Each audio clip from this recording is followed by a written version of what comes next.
একটা কথা বলতে যাচ্ছি, এই বিপ্লবের নেতৃত্ব কারা দিয়েছিল?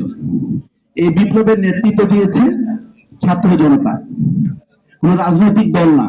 বাট সমস্ত রাজনৈতিক দল অংশগ্রহণ করেছে অরাজনৈতিক ব্যানারে। মাথায় রাখবে, সমস্ত রাজনৈতিক দলের কন্ট্রিবিউশন আছে অরাজনৈতিক ব্যানারে, বাট নেতৃত্ব দিয়েছে ছাত্র জনতা।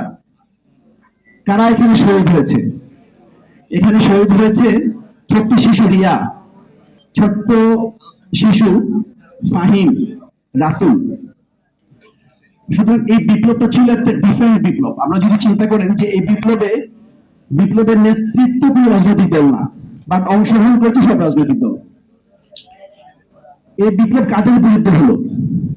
এই বিপ্লব হয়েছে যারা দেশপ্রেমিক ছাত্র জনতাকে হত্যা করেছে, যেমন আবরার ফাহাদ,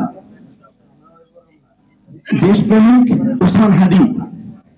আমি দেশপ্রেমিক জিয়াউর রহমান কথা বলতে চাই, ওনাকেও কিন্তু সেই একই কায়দা হত্যা করা হয়েছে, সোয়েব পয়জনে হত্যা করা হয়েছে খালেদা জিয়াকে। যারা কাদের বিরুদ্ধে এই বিপ্লব হয়েছিল? বিপ্লব হয়েছিল তাদের বিরুদ্ধে যারা আলেমদেরকে হত্যা করেছে। মিজানি, মুজাহিদ, আল্লামা সাহেবের মতো যারা দেশপ্রেমী ছিল, আলেম ছিল, তাদেরকে হত্যা করা হয়েছে। এই বিপ্লব ছিল তাদের বিরুদ্ধে যারা হত্যা করেছিল 57 জন সেনা কর্মকর্তাকে। তো সুতরাং এই বিপ্লব এটা সাধারণ বিপ্লব না। একটু যদি কেউ ডিপলি চিন্তা করে, এটা অসাধারণ একটা বিপ্লব। এই বিপ্লবের টোটাল আমাকে কেউ যদি বলে এর মাস্টার মাইন্ড কে, আমি বলবো যে এর মাস্টার মাইন্ড হচ্ছে আল্লাহ।